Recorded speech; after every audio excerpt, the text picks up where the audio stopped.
We are ready to go for session 2 of The Lady in Red, Storms a-Comin. Thank you all for being here. You will see my sweet face here in just a minute. Looks like everything's fine. Let's go over here to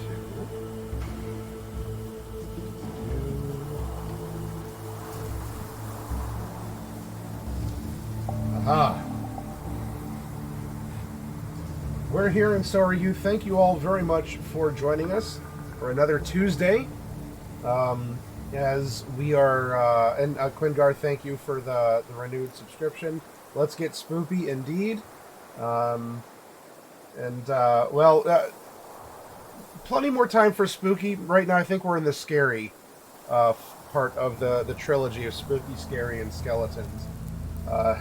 As things are going to happen. So, hello to Aaron. What's that? You all didn't hear. Coffee made an aside comment. Anyway, hi Aaron. Dingo Panic. For Silas. Do lurk. Thank you very much. Yes, I hope that you all are. I hope you all are well. Let's switch the music over here. And this is going to mean, if you're hearing the background music, you can also hear the players. Oh, hi. I want to make sure, let's see. And if this... That should be about a good level. For those of you who are here in the first part, thank you. If it was a little loud, sorry about the music compared to the voices. Hopefully you're still able to enjoy it. We'll give a very brief recap of things, because we have something to very quickly jump into, and hopefully not have our have our investigators quickly exit by way of death. Yeah, that would be a terrible exit. We have, in fact, Coffee Cat, speaking up when you all couldn't hear. Coffee Cat, we'll start with you. Hello, hi, and howdy, all the same. Hi, howdy, indeed. I hope that you had a good week since the last time that we got to meet. That's been decent. And what's been going on in your realm here, as you are also of the Twitch variety? I am also a Twitch streamer. Yes, been doing more of my own vampire game on Wednesdays, more of D&D on Thursdays, and then hopping into several other games in a variety of ways. Derek streams San Jose by night, and I'm a character in that. And yeah, that's the usual. Aside from my day job, I got nothing else going on.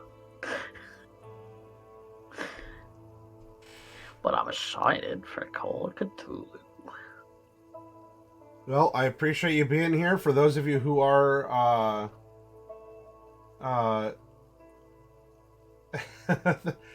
well, thank you for being here. From the anonymous person, Lev or Levko. But yeah, so thank you. Give Coffee Cat a follow and a look for extra roleplay content, VTM, D&D, occasionally some art, maybe even a video game. Rare occasions, but yes. Now we're going to mosey, perhaps even saunter, if I may be so bold, Fluffy Sheep. We're going to mosey on to you, from Coffee piloting Timothy to you piloting Candy or Henry. Yes. Hi. Hello. For a minute there, I was worried because you were just sort of like a fog bank on the camera. Oh yeah, I blanked out my camera for a little bit because I was getting up and down and moving around and also eating, and not everybody likes to look at people eating. It was atmospheric. It was building. It was very immersive, I think, in things. So, Now, for those of you out there, that's not just that's not side commentary. Fluffy Sheep has actually done some fun and unique camera work, given a particular situation in a story before. So. Oh yeah, in one of the Chroma Company Halloween episodes, I had different camera filters for for being undead, basically. But yeah, probably not doing that here. I mean, I could do it in like a sepia tone or black and white, but it's probably not worth it. It's just a silly gimmick. Not that I'm opposed to silly gimmicks. I just don't think it would add to the stream.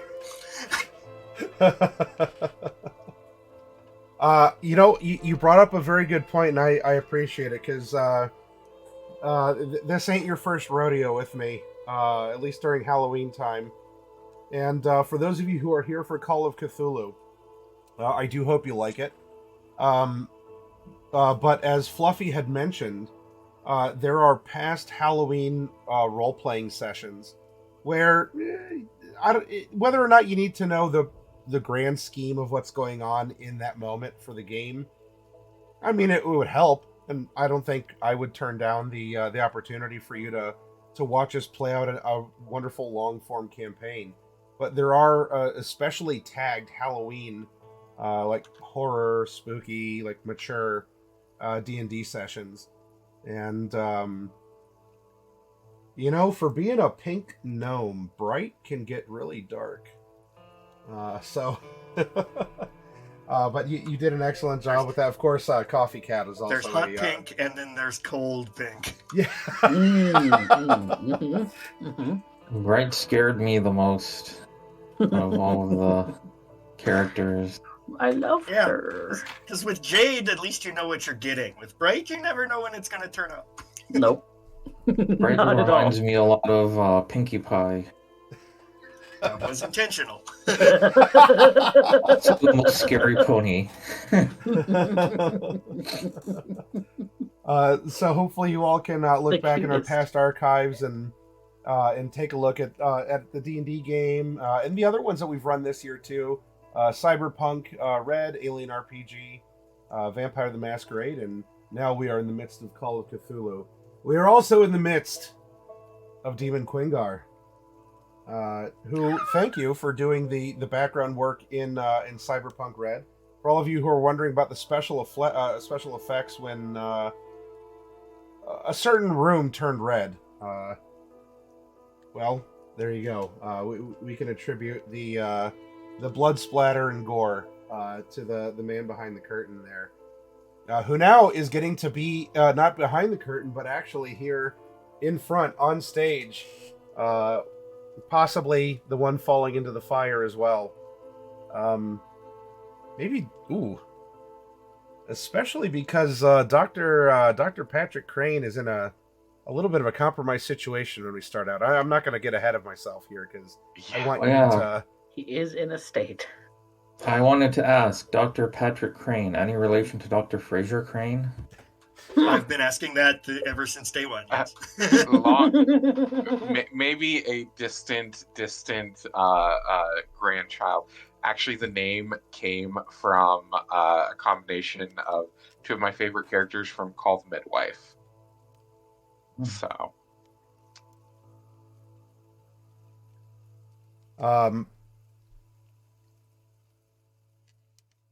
Anything? I don't know. Is there anything else in particular to bring up? I hope that you are that you've been doing well as well, and for coming along and playing in some Cthulhu. I forget, Quingar, was this your first time playing Cthulhu? No, I've played a couple of home games in it before. We did a little different setup, but it was 7th edition. So okay. Yeah. But, yeah. It's been a hot minute, though. I mean, we're going on like a year or more pre-COVID. If it matters, that's still probably warmer than I am, at least in the facilitation of a game or on the receiving end of it. So, though the hottest, brightest star is probably going to be Evelyn here piloting Claudia. And I will say, unless there's a note about it somewhere, Evelyn, the way that the bonus dice work. I didn't mind the way that we interpreted it, but it is technically just the tens place. So, unless it's an extra side rule and an extra super marginal sidebar somewhere. But we'll worry about that when it comes time to roll on dice here soon. Until then, hi. You are not in the hot seat just yet. Hi.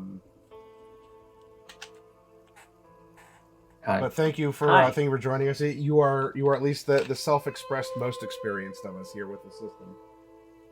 I'm just a dude. The dude abides. And he's my hype man, but I'm just a dude like anyone else wanting to play a game. And I sincerely appreciate it. For especially because you four have been, you stepped up, you showed interest in something that maybe you haven't played or had a lot of experience and wanted to revisit or delve into. And especially as this is the twilight of the alternate game systems to the very, the traditional juggernaut of D&D. I have enjoyed these excursions into these other realms and ways of playing and thinking and the variety of characters that have come about because of it. So that being said, don't be upset at me if I kill you, because I expect that to happen. Actually, it's Call of Cthulhu, so I dare you. Get killed. That's how it goes. It might, and I guess we'll have to cross that bridge if we come to it. But just know that no matter what happens in this impending combat, it's nothing personal. All right. Well, anything else, or are we ready to get the quick the quick and dirty before we go in media res to our combat? Yeah. One quick question: Okay. If everyone dies, what do we do next week? Well, I guess Maddie doesn't have a game next week then. He gets to relax. I guess Maybe I he'll could finally finish the intro video. I could finish the intro video. Oh my gosh. It's an awesome video, trust me. I just haven't finished it because I've been everywhere. Blink. Yeah, Well, I'm familiar it'd be with that. Halloween. I don't know. Yeah. We got 2 of the 4 Chroma members, and we could find something for the other 2 to do, and we could just go back and have a horrific side story. Maybe I could be a guest DM in the 100 years since that's passed, and we'll be in the. You're Zoom always Wild welcome as a episode. guest player. Yeah, that you could be a guest player in your own game, Coffee, and I'd take over and run something. All right. You can Well, even show up at my game and be a guest player. I'm just saying. we'll work on this, and I would like to actually show up on Cam and or Mike at some point, but it's obviously just been That'd be weird cool. because of some overlapping and everything. Anyway, Yeah. we'll get to that. But right now, everyone out there, welcome. It is October 1936, and we are in the great state and the rather recent state of Oklahoma.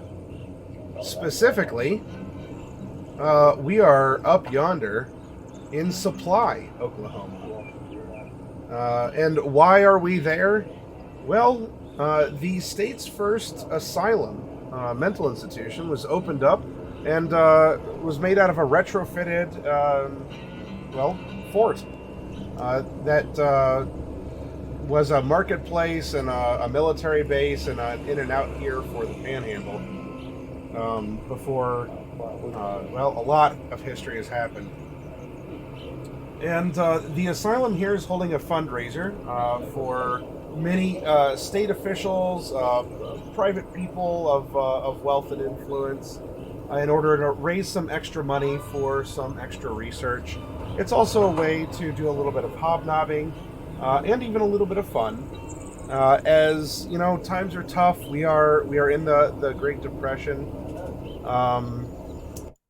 but life still presses on, and there are patients here who need the gentle and sometimes not so gentle administrations, depending, I guess, on the doctor giving the orders, which has been a bit of a contentious thing here, as we have Dr. Crane, who is butting heads with the the chief doctor, the one who's holding this Halloween party and fundraiser.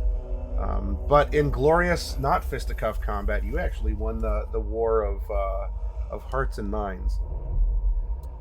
So after some introductions for you all, getting into town, just kind of getting a feel for the place here, you ended up at the Halloween party, where the staff, some of them, there are orderlies on duty. There was a couple sheriff's deputies that were here from Woodard County. There are some patients that have been allowed to dress up and who have even helped to decorate. Nurses and even just people from town, let alone those who received an invitation, for corporate backing or a government functionary or something along those lines. There was all kinds of spirits on display, although it was more of a fairy and fairy tale theme Halloween party, leaning into kind of the original spirit of the spirits in the Fae, about this harvest time. You don't want to leave the crops out in the field because they belong to the Fae after Halloween, and if you take it from them, well, things are going to happen. And since this is a state institution, of course, all kinds of wonderful things like telephones, telegram wires, electricity, etc. are out here, and a little discretionary money, and a lot of free labor with the inmates who could be trusted, at least with the scissors, was one of the contentious points. Have shown up in all manner of costumes, and hors d'oeuvres, wine. There's other just some other food to enjoy too. It is rather chilly out, and over the course of this gathering, for the reasons that each of the characters, the investigators, have shown up, they were allowed to go about their business, make connections, listen in on things, do things, this or that. And it was about time for the 50-50 raffle. A lot of cash went into it, a lot of people were excited, and wouldn't you know, but an orderly fell. Oh, what a terrible accident. Or was it? It wasn't. Spoilers. Fell out of a window from the second story up, and went face first, mouth open, onto the grand microphone that was being used on stage, creating quite a visceral ASMR experience for everyone, including a splash zone that was, Dr. Crane, I know you've seen a lot of things, you've heard a lot of things, but that was probably not one of them.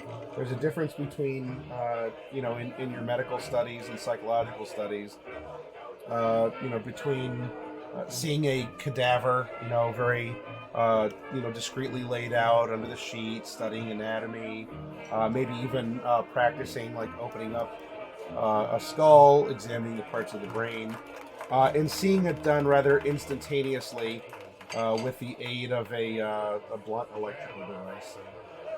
And as such, if I recall, for the next 10 hours, you have developed a fear of windows.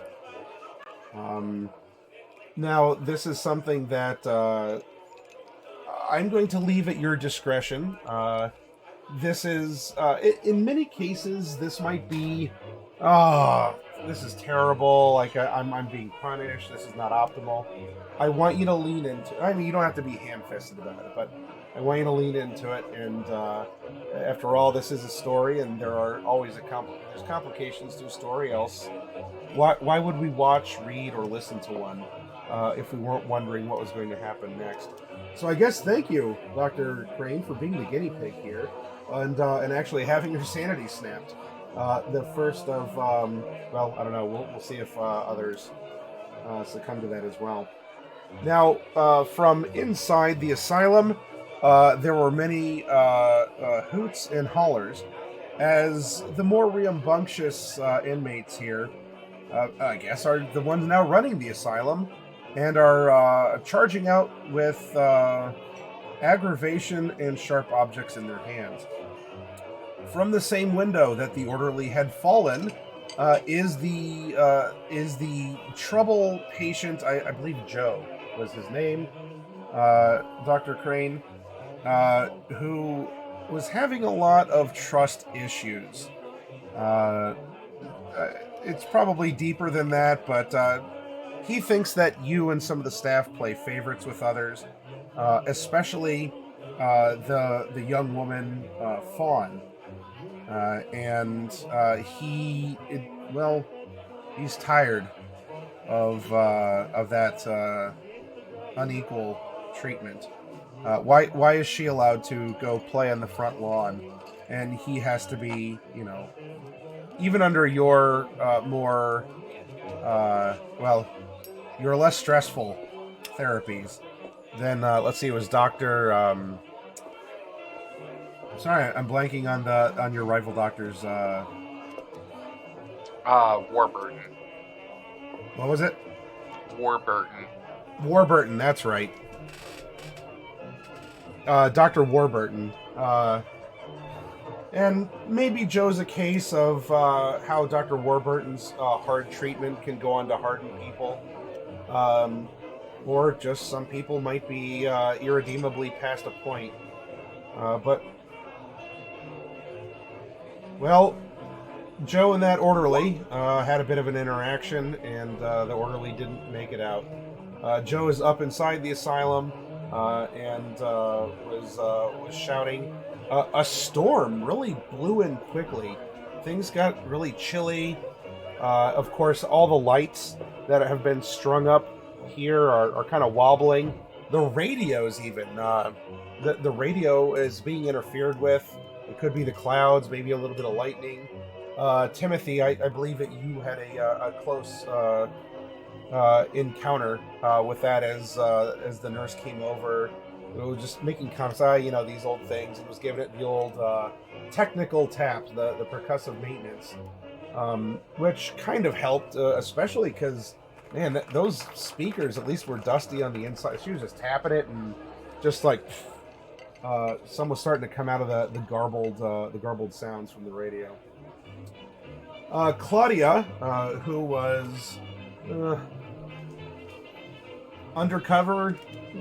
Claudia was there and performing security, but that was her contract. You are at the entrance of the hospital, and in fact, there is a young woman in a very simple red dress who is clinging to you as she was fleeing, and the way she conveys herself, she's one that you had an interaction with on your initial visit here, bringing in Eric and Elizabeth from town out this way so they could talk to someone about the car. She is a patient, as you learned, but she's certainly also scared, as the more ruthless inmates who are making the noise and have weapons in hand are seemingly after her. And it seems that she's chosen you as a caretaker here, as a source of protection and/or comfort, as she's clinging onto you. And then we have Henry. Henry, you were out in the crowd. You were rather eager to see what was going to happen with this 50-50. And, you're probably in a very maneuverable spot. Beyond witnessing this very gruesome murder of the orderly, which itself, however much that might make you, question the contents of your stomach if you're enjoying the hors d'oeuvres or the wine. You're kind of in the middle, right? Timothy's kind of off to the side where one of the speakers were piping in some music. The Dr. Crane was on stage because there was a battle of agendas and treatments between him and Dr. Warburton, and even behind them, right up against the entrance of the asylum, was Claudia. And so, Henry, you're in the middle. You have many options. I don't believe you're covered in much blood, if anything, but obviously things are going into a panic. And so it's here that we will open up, and we're going to find out how you deal with what is going on. Now, in this game, this is a very descriptive system, of very much leaning into storytelling and narrative. And you are welcome to offer some inner monologue. You are welcome to ask questions about the environment in which you are. Is there... you had mentioned that there was cheese. I don't suppose there's a large tray of assorted cheeses, is there? Well, they're very well made. If it's close by or not, that might require a luck roll to find out. But you are all allowed to ask these probing questions and to interact with the prompts, because this is going to be run in a very theater of the mind style. So we have our main grounds here, which, if I move this to the front and center, there's just a multitude of people. There are the lights. There's a couple of radios. Stage with there was a microphone. It's currently sleeved inside of a dead orderly.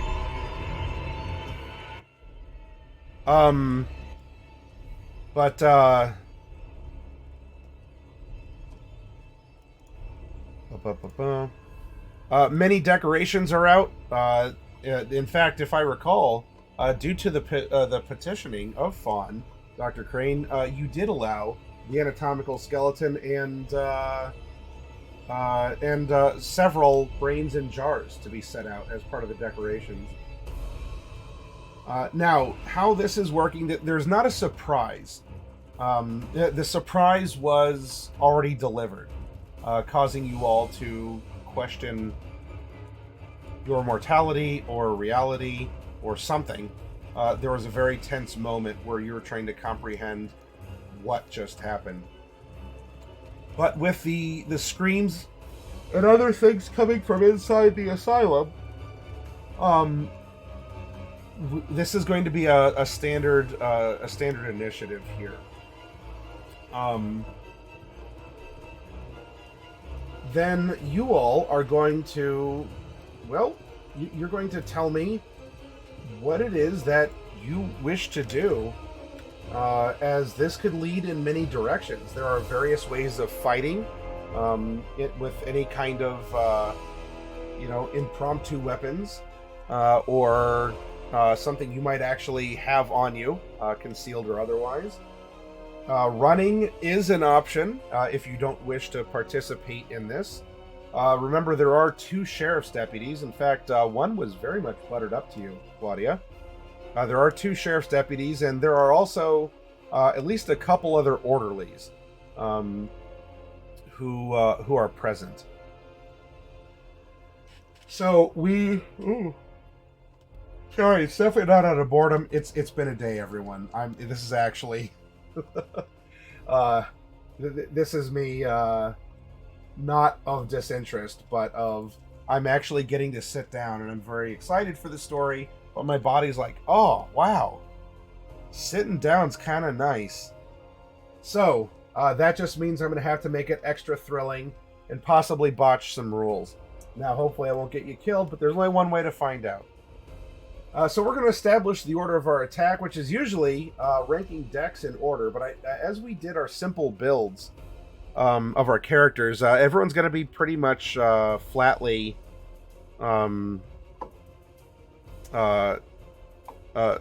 just like be flatly dexed out, if I'm recalling correctly.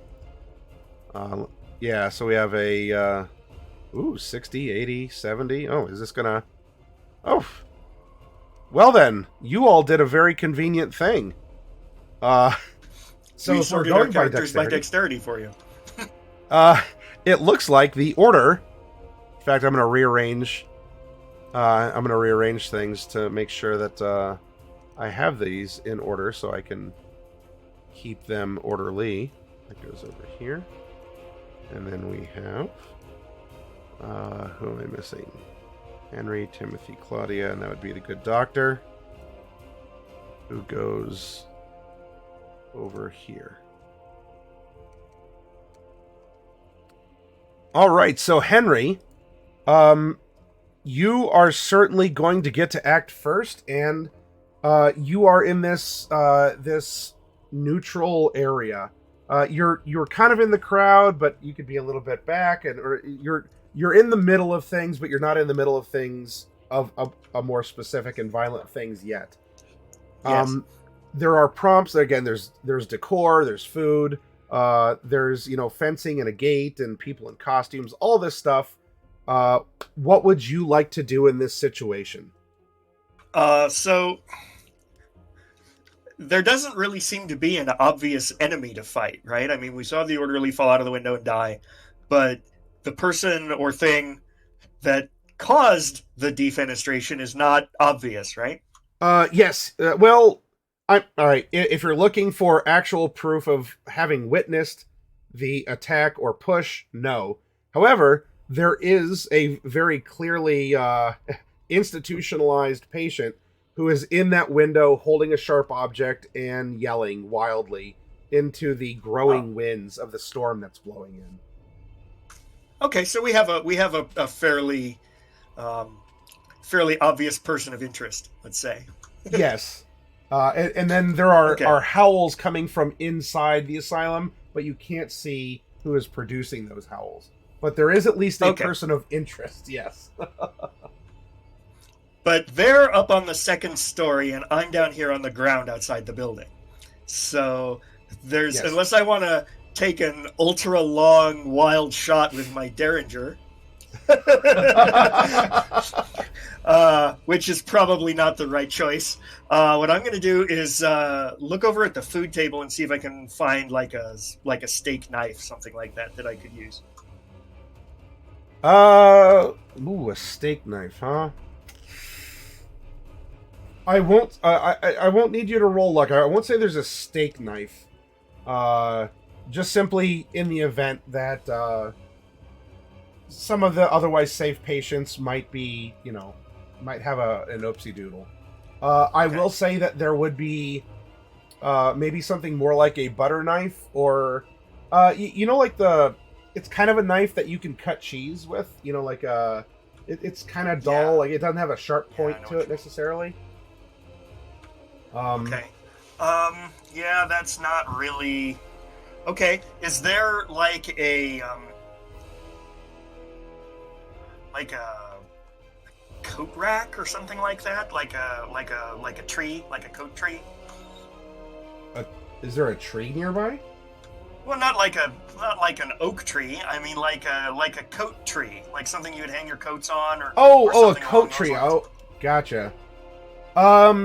Wasn't sure if possibly you misheard me there.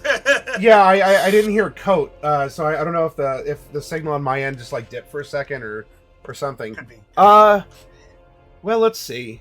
People have come in costume.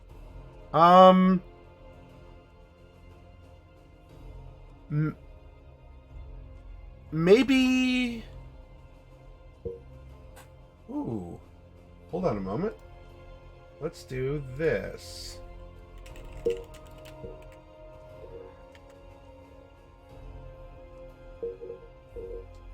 going to learn a little history.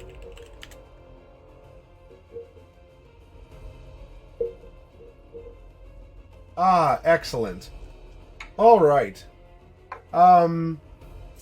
So as part of the decor of this Halloween party, there was this quaint novel written in 1900 called The Wizard of Oz. Henry, I don't know if you've heard of it. Someone should really make a movie out of it, but you know, what can you do? It's you know, Hollywood's just leaving money on the table, not doing something with that property. Anyway, What are you talking about? Motion pictures. There It's there not is just a movie; it's a talkie. Yeah, talkie too. The Nickelodeons or something else. There is a Tin Man and a Scarecrow that have been set up. I mean, rather crudely and made out of sort of supplies that you could scrounge up at an institution like this.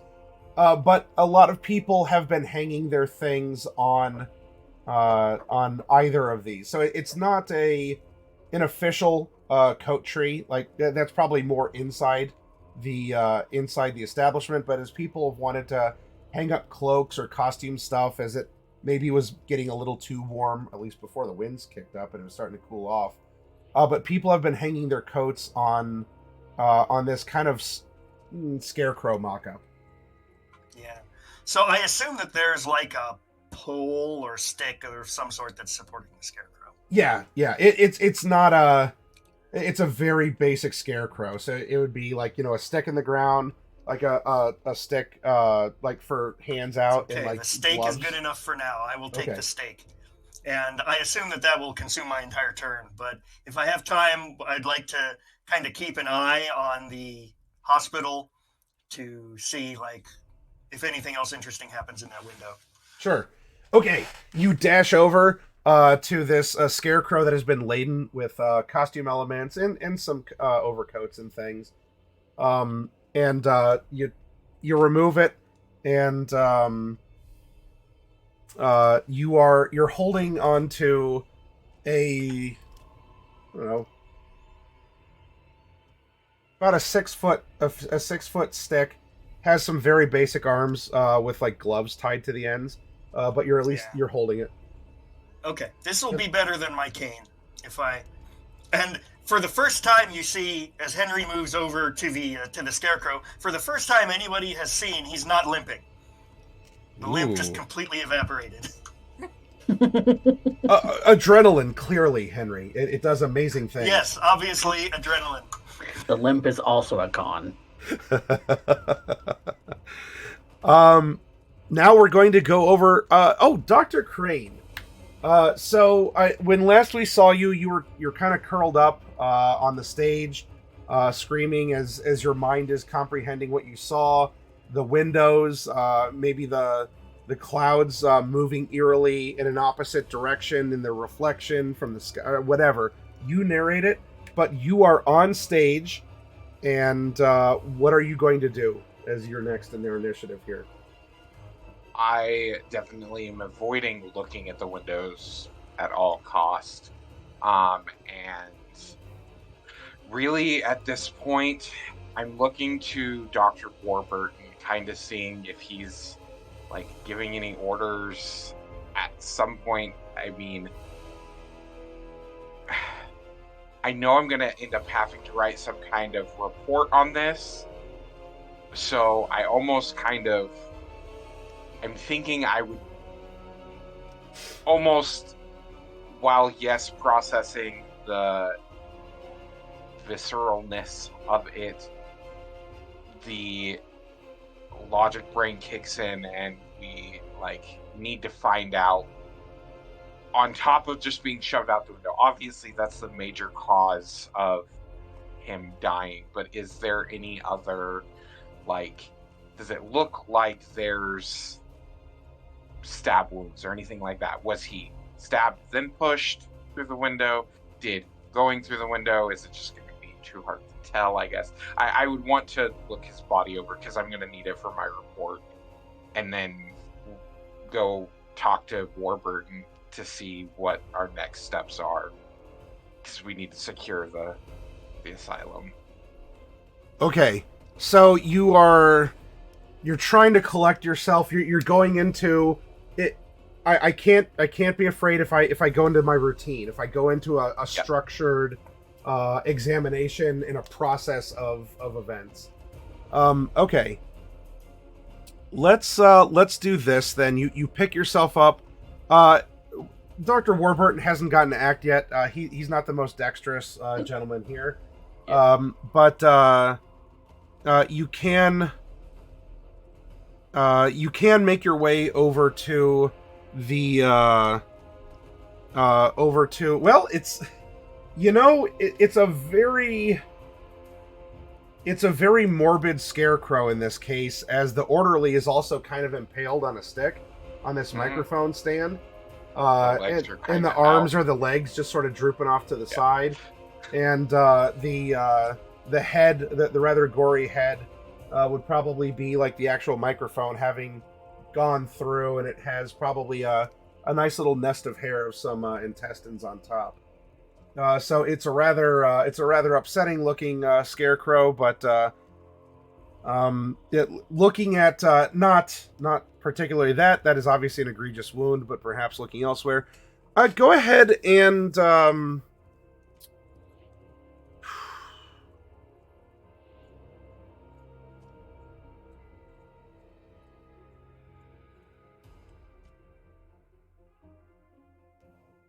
you can roll a medicine.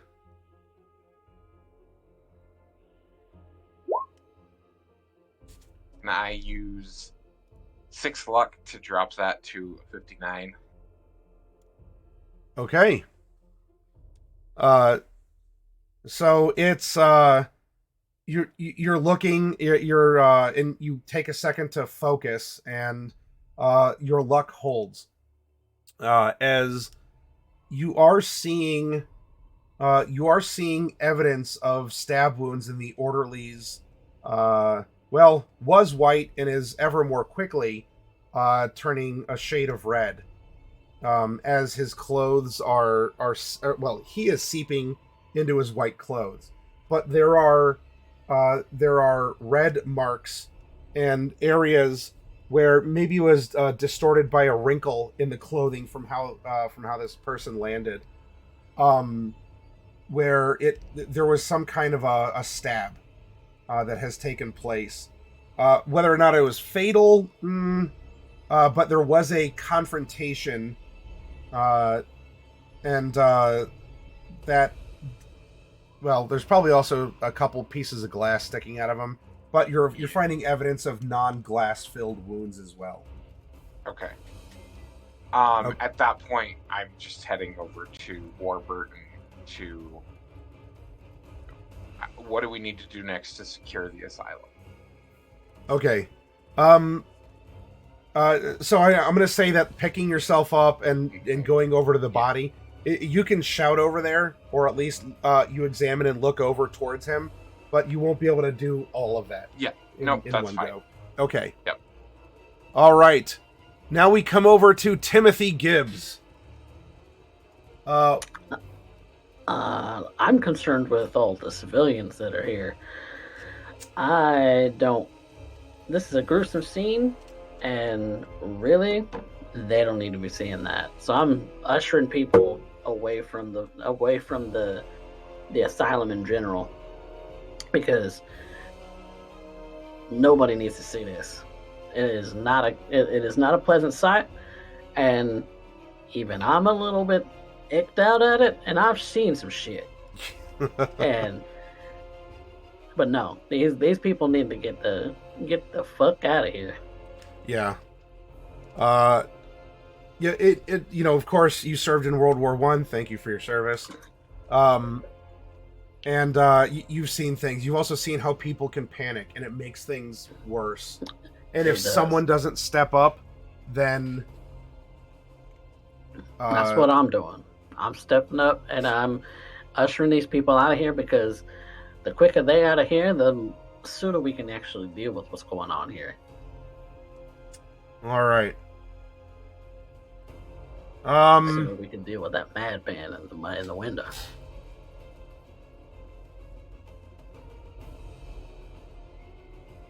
From where you're standing, which is a little bit off to the side, because you weren't by the speakers where the microphone and the stage were.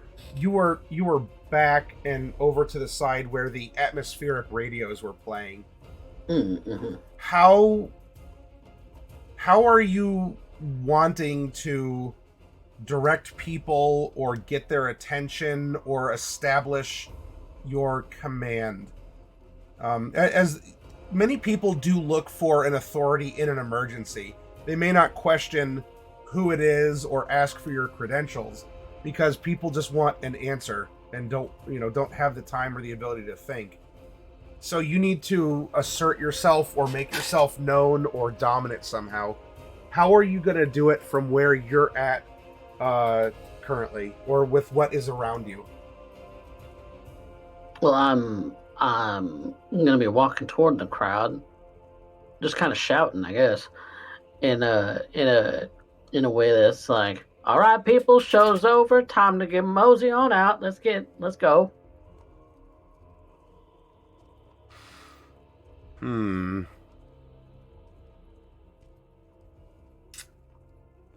If there is like a loudspeaker that I can get into, then maybe. But I'm pretty sure I got a healthy voice on me.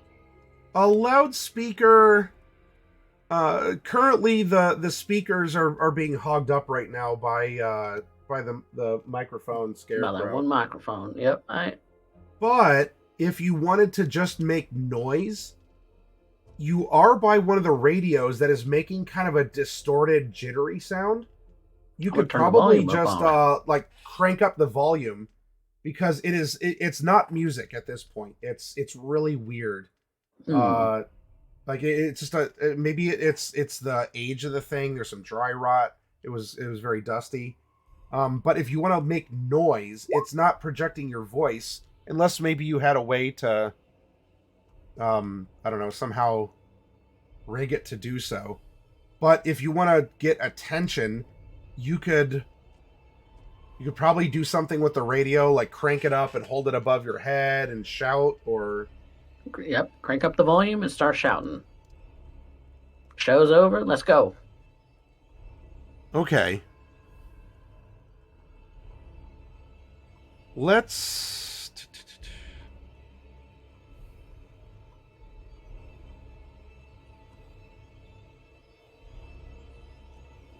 see. This isn't exactly it's not exactly a charm. So what you're doing is going to be easy enough. Yeah, the nurse that was tending to it is going to step aside, and your strength is enough that you can hold. I mean, these older radios are heavier, but you can still do it in this. Adrenaline's a hell of a thing. You can still pick up this old dusty radio here. How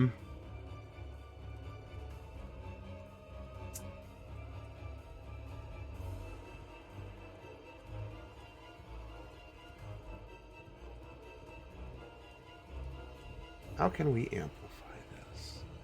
Oh, you know what? Tell you what. Why don't you roll a psychology as you're trying to maneuver yourself in a way to have that psychological command, the conditions that are going to lead attention to you, and then like latch people onto you to follow, and not just make a scary noise and then that makes it worse. Ooh, that's a success. Hey, all right.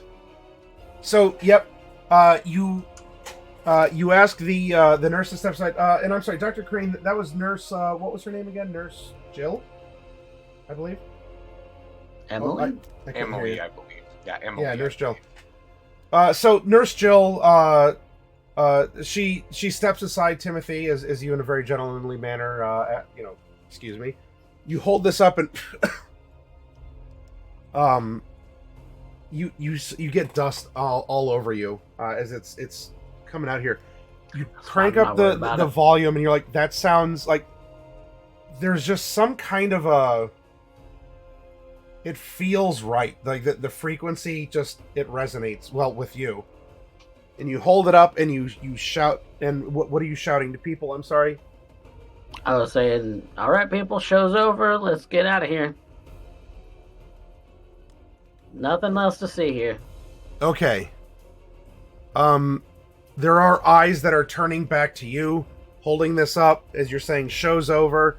The tone you're expressing is is not one of panic, and does have strength and authority, but it's not inducing a panic. And I'm pretty well dressed. I command authority with how I look, I guess. Claudia, we're not to you yet, as there are a few inmates who were inside the asylum who must be pretty jittery here, and you can see that they are there are 3 of them, and they are running from different parts of the inside of the hospital into this sort of like hallway that would lead, like hallway/lobby that would lead outside. They are approaching, and they're holding different weapons that have been scrounged from the inside of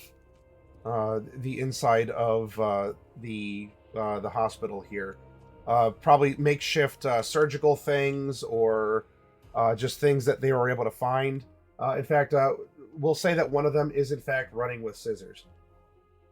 Though we'll say that they're pretty large, like some big shears, not just like like little snippy scissors.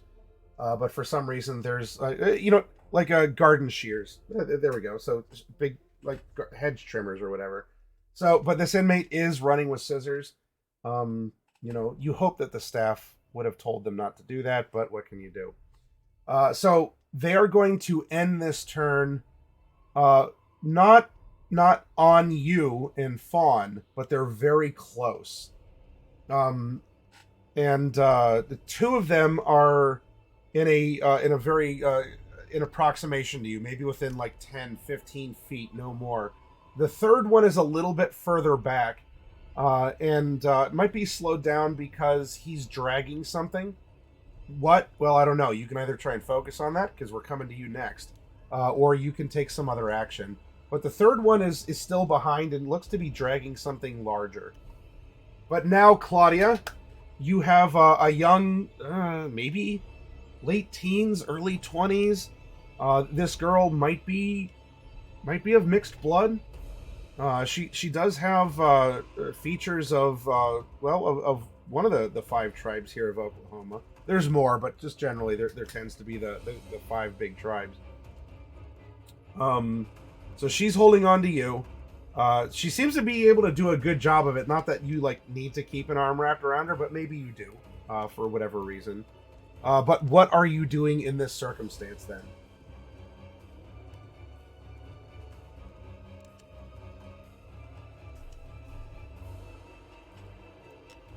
Claudia, Nivalon? I think first priority will be getting her out of there. Okay. She said she's the target, and yep, I'm pretty slow moving. So I'm going to attempt to flee her. Okay.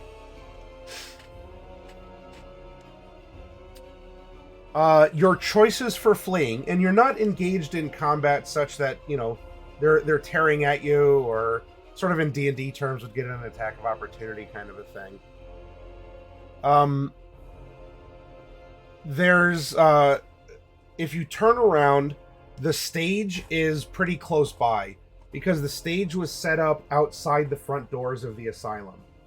If you wanted to go up on stage, there are a set of steps that would go up from the rear of the stage, which would face the hospital entrance.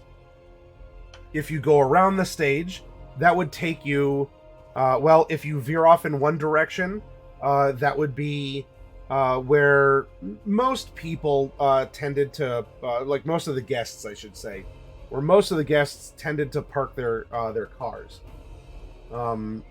And if you go to the other side, that would be probably more where the actual hors d'oeuvres and drinks, where the people are mostly gathered.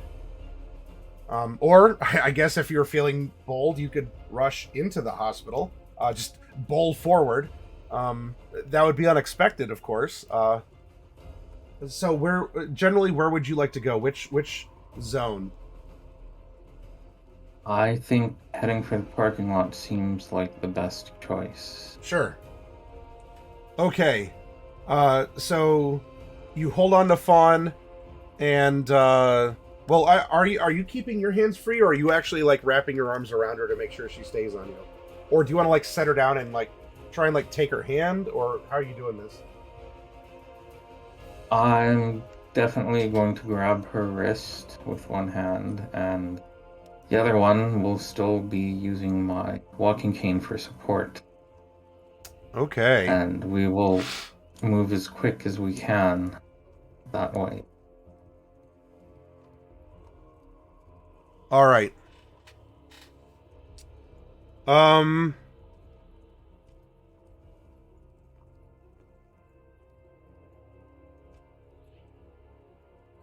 Then, as you do that and you start making your way out, I would like you to make a dodge roll for me. As in this moment, there might be wires or a tripping hazard or something else in the parking lot here, which is most likely not paved. To see if as you're escaping with her in one, you have her there, you're using your cane and you're trying to get out of there.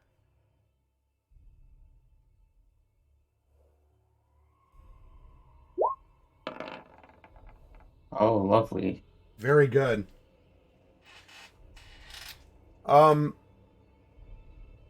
Okay, so you do note that the fine art of what's it called in the movie business? It's I think it's gaffing, where you like tape down it's like cable management effectively to keep things. That has not been perfected quite yet. In 1936 Oklahoma for an impromptu Halloween party at the asylum. But you do manage to hop over and through some various cords and plugs.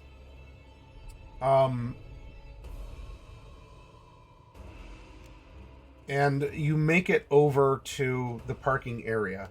I wouldn't say that you're at your car with keys in hand, but you do clear this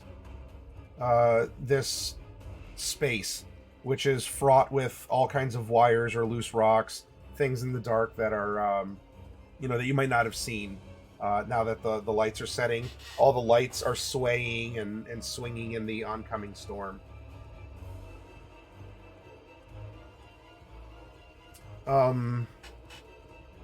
Is there anything that you would like to say to Fawn while you are, running or hobbling through the obstacle course? Just trying to reassure her that everything will be all right. Okay. And that I'll protect her. Okay.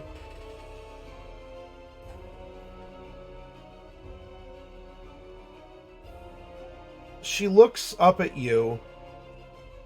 You two might be eye to eye. I forget how tall you are, Claudia. She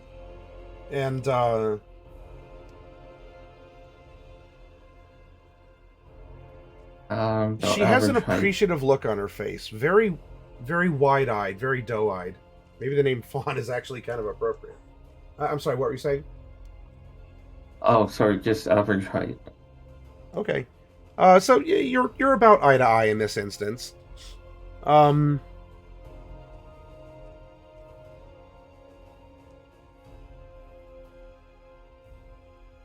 want you in this moment to also make a spot hidden.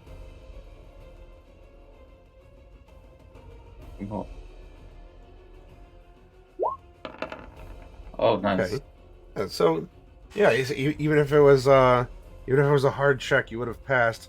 For all of you out there watching, because there was a 60 rolled under half, a hard check is half of what your score is. Now, in this case, if we wanted, we could count this as like an advanced success, some sort of an extra narrative to play into and have fun. And you know what? We're having fun as a little 3-shot. I think that I think that I should lean into it and give Claudia a little bit of a bonus. You all think so, chat? I think so. All right. She looks at you very doe-eyed and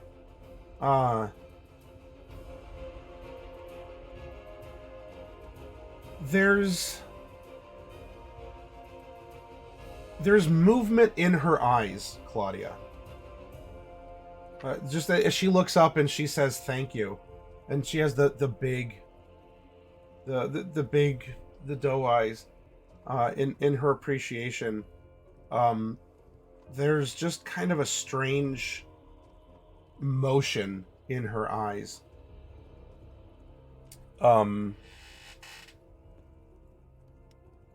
Nothing that's concerning to the point of, in a mechanical sense, I'm testing your sanity. Because, I don't know, there's roiling clouds, there are swinging lights. But I will say, Claudia, that in this moment, while she is saying thank you, there's at least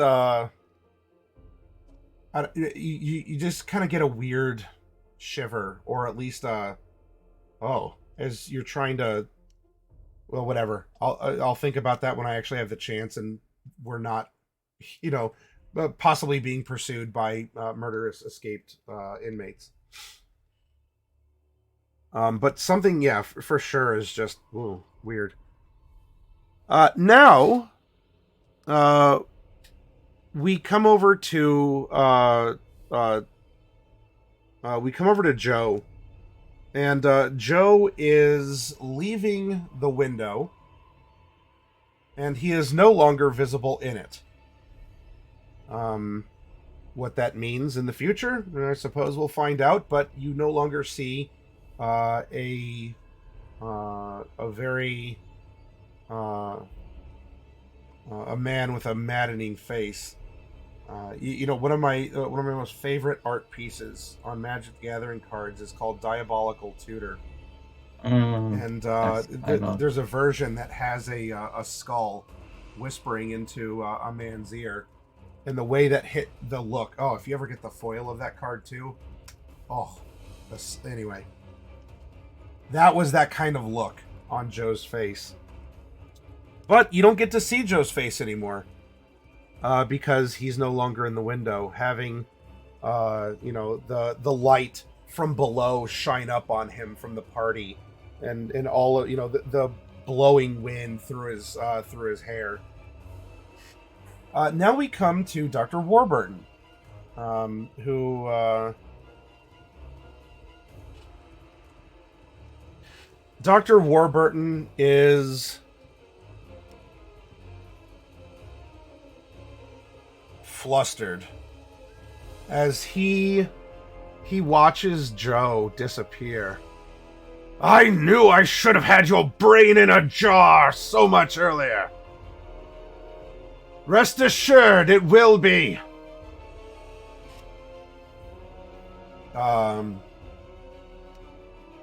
He does seem very upset. And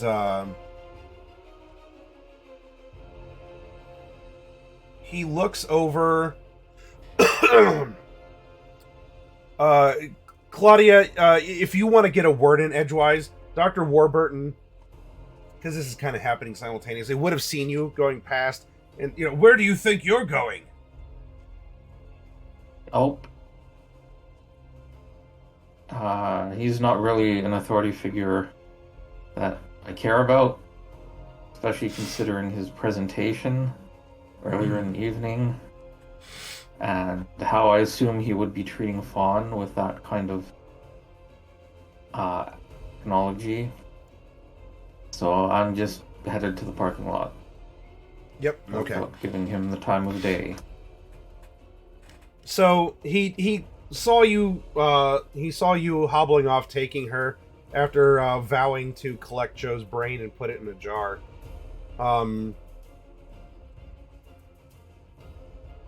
He looks over to you, Dr. Crane. I don't know what you're doing. He's dead. We need to take care of this now. And,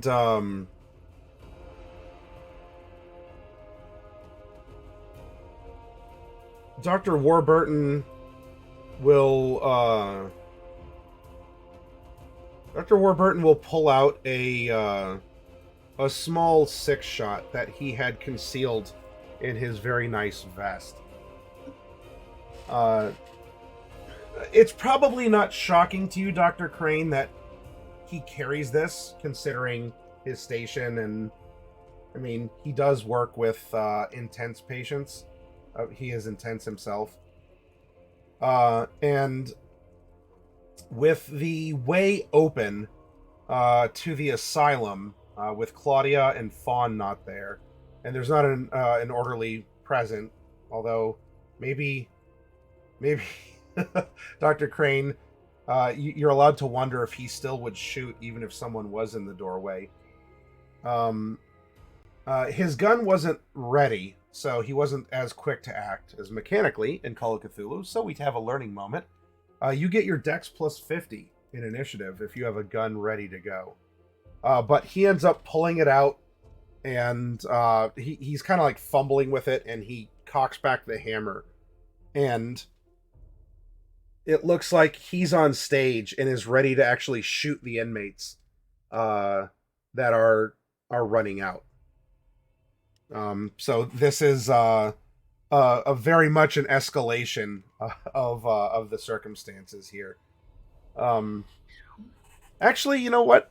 I'm going to escalate it even further. This is a dramatic moment. I will say that while it's not ready, he's going to go on his initiative. He cocks it back, but it's a wild fire. And,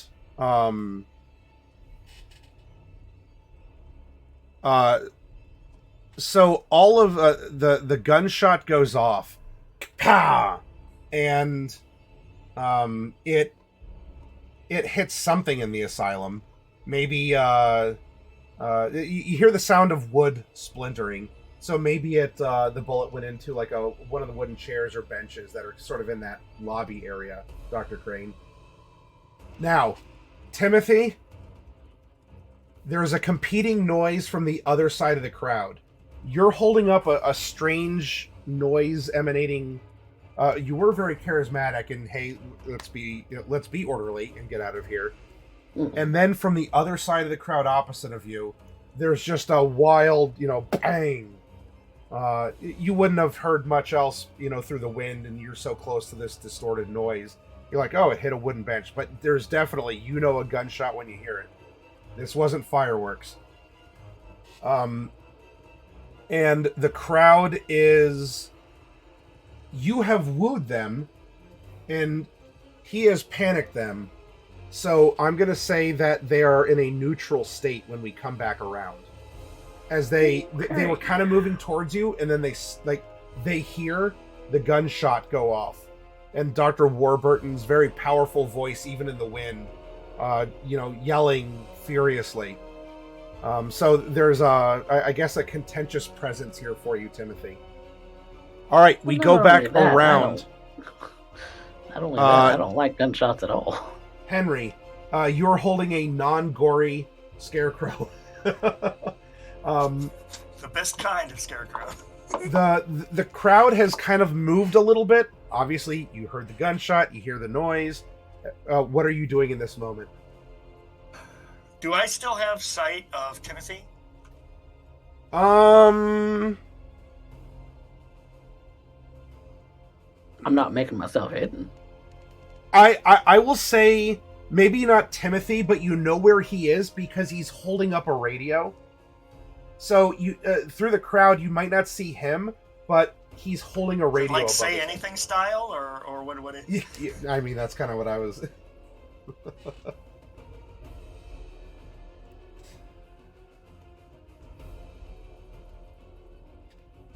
So yeah, I do not have a radio to use as a prop, unfortunately. Okay. So aside from the rest of the crowd, then, is there anyone really visible? I mean, it seems like everyone, like the doctors have gone inside, right? No. The doctors are not. Both doctors are on stage. they're Dr. still on Crane stage, is okay. is tending the gory scarecrow in this moment. Dr. Warburton would have his back turned to the crowd, looking into the asylum, holding kind of a shaking 6-shooter that now is down to a 5-shooter if it was fully loaded anyway. Who knows, but... Okay. We'll count the number of shooters. Well, I don't feel like I have a reason at this point to did when Dr. Warburton fired his gun, was there like a scream or anything that indicated? No, he hit like a piece of metal, right? Because it went bang. From where you're at, you wouldn't be able to hear or know because you were more in the crowd, closer to Timothy. Okay. So there was a gunshot, and there's people in the crowd who might have screamed in shock or something, but you wouldn't know if he hit anyone. Okay. Yeah, I'm a little at loose ends as to how I can contribute, because I have no medical training, so I can't help with that, and I don't see any of the people that I would ordinarily want to protect. So I think the thing for me to do is to position myself kind of toward the back of the crowd, like in between the crowd and the hospital as everyone moves out. But I'm going to like hold my stick at the ready, and basically mechanically I'm dodging, which is a thing in Cthulhu as well as in D&D actually. Okay. Basically I'm kind of in an on guard stance at the edge of the crowd as it is closer to the stuff. And if someone particularly, gruesome or scary looking or something comes out of the hospital, I'll be prepared. Let's put it that way. Sure. Okay. So you're bracing. You're prepared for something. Even if it turns into a stampede, you got that stick, and you can keep like normal party goers from hopefully trampling over you. Yes. Okay. Also ban the bot. Now, being the opportunist you are, if you choose to take it up, there are people who are not paying attention, so it could be possible to acquire dropped items, pre-dropped items. They haven't fallen out of pockets yet, but you're, items that might become. If anybody has a weapon, I will steal that in a heartbeat. Otherwise, pickpocketing is a little below me for the most part. But any kind of weapon or anything that seems immediately useful, I would definitely pilfer. I'm probably, for one of the first times in my life, I might actually not be looking to steal someone's wallet. Okay. I'll tell you what then. Roll a spot hidden to see if there's anything of note this time around that has. I'll note that you said roll a spot hidden and not make a spot hidden. Well. Ooh, a success. There you go. And then.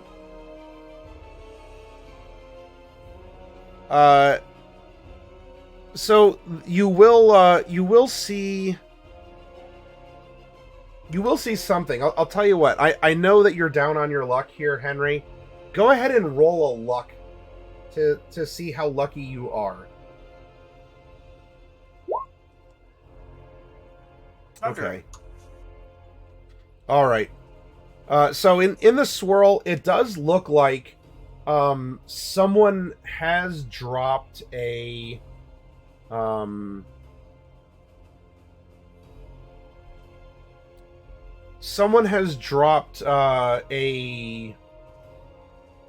switchblade. That the switch is on, by the way. So that is more probably the stabby type of knife that you might have been looking for earlier. Yes. It's on the ground. No one's trying to scrabble for it, so perhaps the person doesn't know that it dropped, or if they did, they're trying to be discreet about it. But you do see that a little bit away from you. If you wanted to go for it, there is a switch, like a activated open switch. Yes, I definitely want to go for that. All right. Then you have that set up, and you're braced for stampede or attack otherwise. Excellent. All right. Now we come around to none other than Dr. Crane. Dr. Crane, what are you doing? When he pulls his gun, I am running over to him, and even though he is my superior, what the hell do you think you're doing? They may be patients here.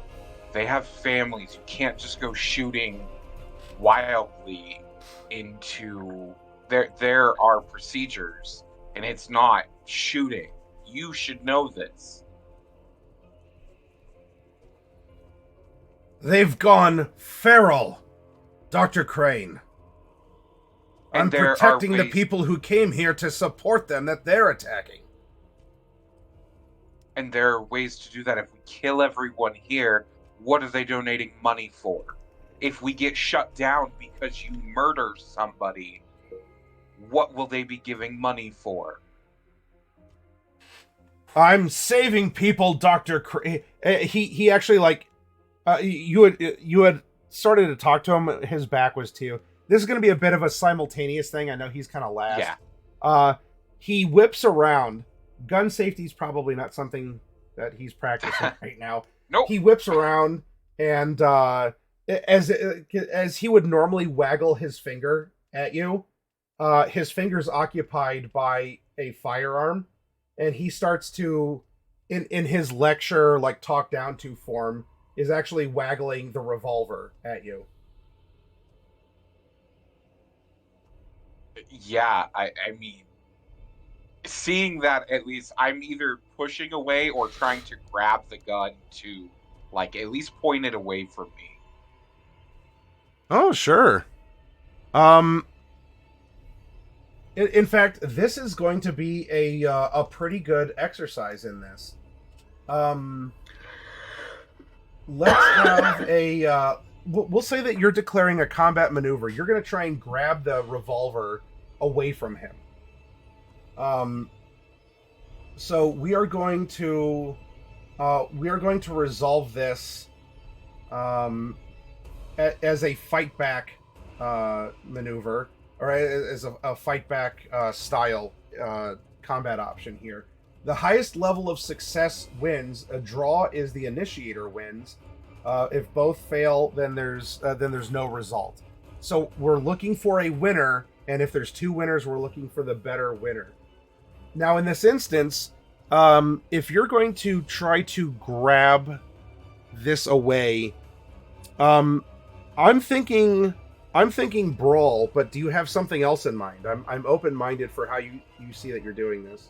No, I mean, brawl is kind of what I was thinking. Okay. I will have our doctor here dodge, and again, he's an older guy, bit of a bigger guy. He's definitely more pursuing the mental health more than perhaps his physical health. It's still going to be close, but I want you to roll your brawl, and then I will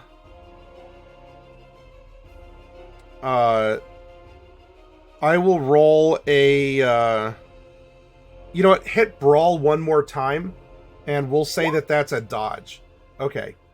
So you at least, you don't get the gun from him, but you go forward for it, and it's that moment. But both doctors are on stage, and the gun is like wrestling between them.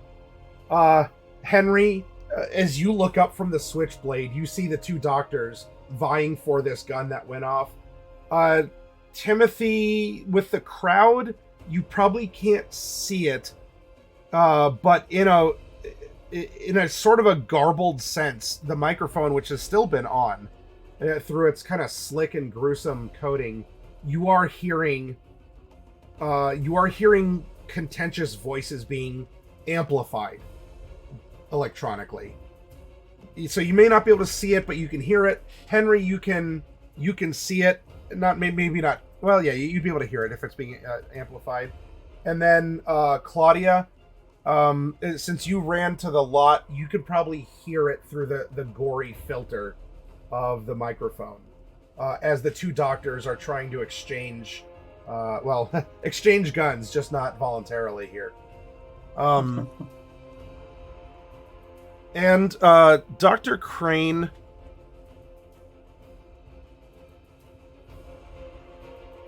I want you to make a spot hidden as well while you're up here wrestling with Dr. Warburton.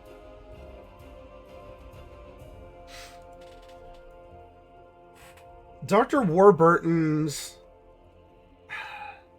He has always really had that aggressive streak. And now that you're so close to him, there's something in his eyes that's just sort of swirling, moving. Could be the reflection of the clouds, could be a trick of the light. This isn't anything, again, that is going to roll that I need a sanity roll for. You probably, it does have you do a double take because of just the eerie situation, the weird kind of squelchy sounds, the strange music coming from Timothy's radio, and the fast moving clouds blowing overhead with the winds and the shifting lights. But there's something wild about Dr. Warburton's eyes while you're up here. All right. We move on to okay, next up is Timothy.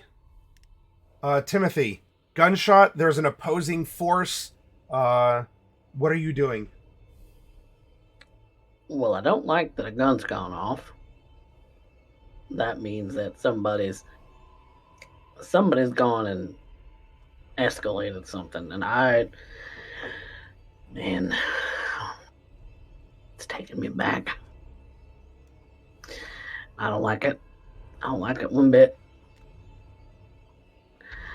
But somebody's got to do something. And once all of the people are kind of moving away from are they all moving away from this place, especially now that the gunshot's gone off? They're on the fringe of panic. Your initial comfort and direction has kept them from breaking into a trampling panic. So this is, hopefully you can wrestle them away from panic, like Dr. Crane is trying to get this gun away from Dr. Warburton. But you could take a personal action to do something, or if you want the crowd, your progress your one step forward was neutralized by one step back from the gun going off. And if you want to try and persuade them again, or to direct them or something, they're in a neutral state for you to influence. I just want people to leave. I don't care which way they go. I just want them to all to leave. Just so that they don't get themselves hurt. Then nobody needs to see this. Now that a gun's gone off, something else is going wrong. So somebody's got to deal with something. And I don't know that I'm that guy. But somebody's gotta. All right.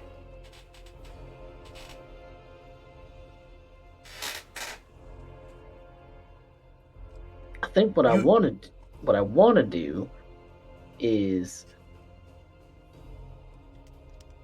start heading for the stage. All right. I'm not exactly quick on my feet. Are you carrying the radio as far as it'll go? No, I'm putting that down. Oh, all right. I don't care about that anymore. You can set the heavy radio down carefully and walk, or you could toss it down. It's an old radio. You could toss it down and run. I mean, run as best as you can. Which would you like to do?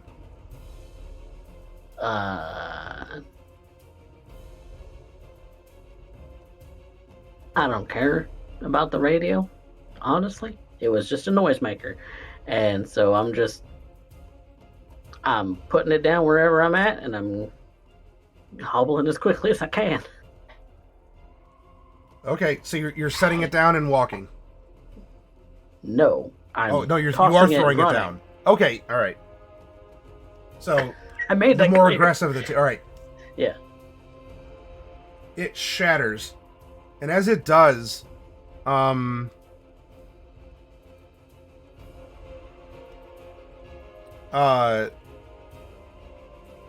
know what? I'd like you to make an occult roll. Oh. That's asking a lot. Well, maybe it's not. It's hard. We'll see. Nope. Okay. As you do, it's got to be old, but you throw it down and there's a lot of dust that spills out, and it's really like the clouds that are blowing overhead are getting some illumination from within, from maybe lightning, maybe some sort of like a heat lightning or something. However that works, but there's just something weird feeling. It's like feeling static electricity, but you don't get at least the painful zap that dismisses it. It's just like that potential feeling, like something, like your hairs raise up. But yeah, you toss it down, it shatters, dust pours out, and you start making your way through the crowd towards the stage. And you're telling people to get out of here, right? As you're doing so. Oh yeah, I'm still telling people to get out. Okay. All right. Freebie to do so, as they already were paying attention to you, and you're trying to make your way through the crowd. As you're going towards the stage, which was the sound of the scary noise anyway, they're taking you not being at the end cap, and people are going to start running. Are going to start running, right? The radio's shattered. Kind of the spell is broken from the weird noise and the sudden impact there. Henry, I'm going to say that your preparedness is going to help. Now you lose Timothy in the crowd. The crowd starts surging ahead, and you're able to not get knocked over because of that level of preparedness. You don't take damage or anything. Like, you might get bonked around somewhat as people are starting to Someone flee. stepped on my toe. But okay, yeah, but I won't give you a hit point. Actually, if a hit point's a lot in this game, so Yeah, that's I have like 3 hit. No, I have 2 Yeah. hit points, so yes, please, no hit point loss for that. someone steps on your toe and you lose a pint of blood. It's pretty terrible. But yeah, so you're able to stay on your feet, and your preparedness will let you just sort of act as you will without needing to recover out of the negative situation when we come back to you. Okay. And Timothy, you're going to have an easier time the closer you're getting to the stage. I'll say that by the time that you do, there might be a couple people that would be between you and the stage. And if you want to go up to it, you'll have to start veering off to the side, as there's steps going up the sides of the stage, not one directly in front. But you can now clearly see the 2 doctors wrestling for the gun. Gentlemen? We now have the inmates who are going to and also we have the 2 sheriff's deputies. Last turn they were running forward towards the asylum here. They have reached the asylum and are they're shouting for the inmates to stop, and the inmates are not stopping. They do have their weapons drawn, and the incoming ones here are not heeding. Let's see. I'm going to use as a baseline. They would be better trained. So we're going to go for.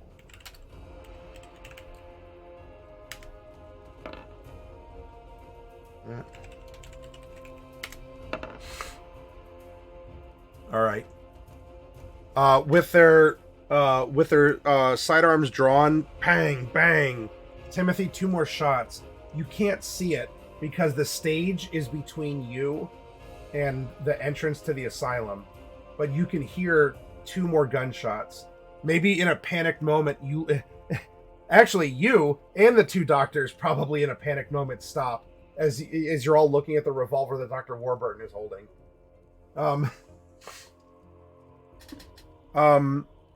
There is a yowl from inside, but it's not necessarily one of pain. It's almost like a cry of excitement, something of instigation.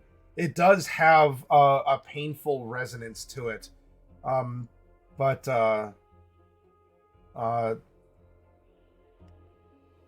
well, then they're going to start charging out here, and are going to try to stab. Actually, I'll just roll 2.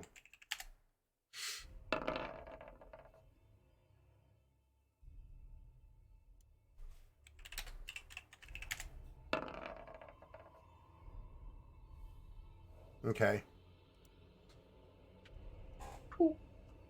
The two patients or inmates here burst out and are engaged in melee combat with the sheriff's deputies in the entrance to the asylum. And then there's a third one that is moving up, though no one is in a particular position right now to see what is going on and why this person is traveling slowly with something heavy. All right, now we come over to Claudia, you are in the parking lot. You have Fawn. There are some gunshots behind you. What are you doing? I'm gonna look over my shoulder. I'm gonna try to see if I'm being followed by the crazy, literally and figuratively, the crazy guy.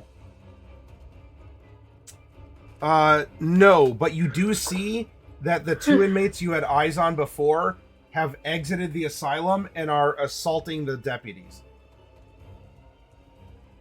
All right.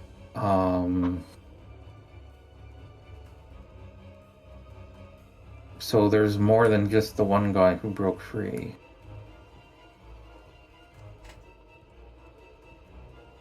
That's good to know. I probably would go over and help the deputies, but I have someone to take care of at the moment. So I'm probably less hurriedly now. I'm gonna let go of her. Okay. And I'm going to say, I'm gonna take you somewhere safe. Are you gonna help the others? I'm gonna help you first. I can just run away. I'd rather keep an eye on you.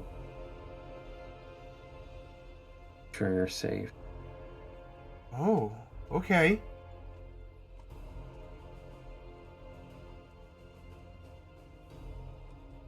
Are you, like, getting in your car and taking off, or? Yeah.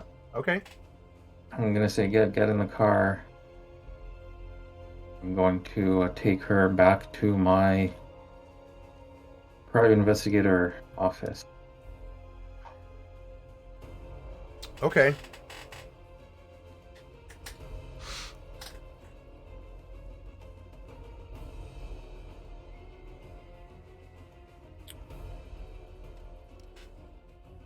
She hops in the back, you hop in the front, you turn, I got my keys, gotta get them. Your engine starts up, and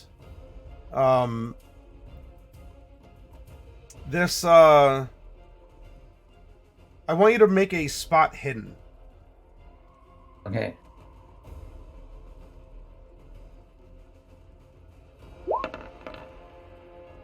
Oh, very good. Nice. So I don't The need a dice are drive with test. me. Is your, I mean, it's a concerning situation. You're not actively being shot at, and if it's going to rain, it hasn't started to rain yet, so things aren't exactly like slick or with zero visibility. You start driving off, and you know, you're concentrating, trying not to hit people who are starting to actually flee as well, but they haven't quite like gotten everywhere in the way, as many more people are trying to make their way now to cars. So you would have been ahead of this panicked wave. So if anything, you know, Timothy held them back for a moment for you to do that. But as you're driving, and you're looking in your mirrors, and you can see that the crowd is now starting to run to their cars and run to other places. Well, she did climb into the back. Fawn doesn't seem to be in the back of your car.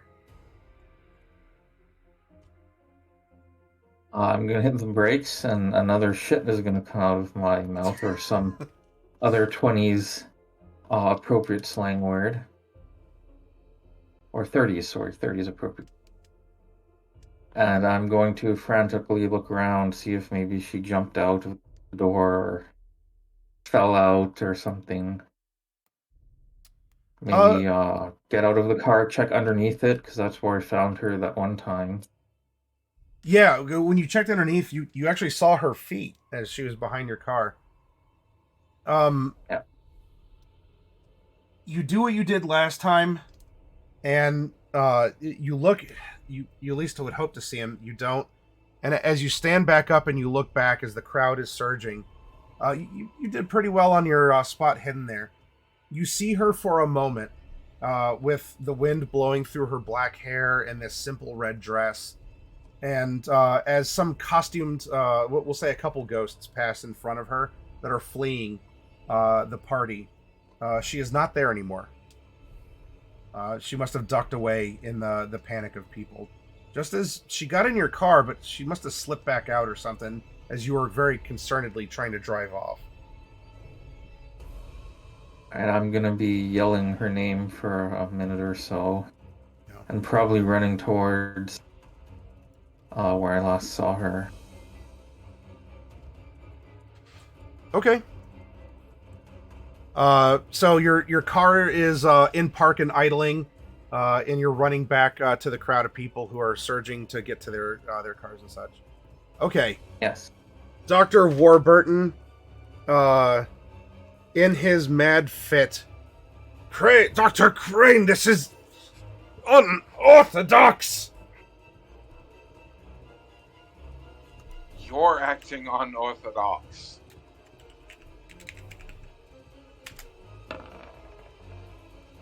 And in the struggle here, everyone would hope it's not purposeful, but there's a bang, and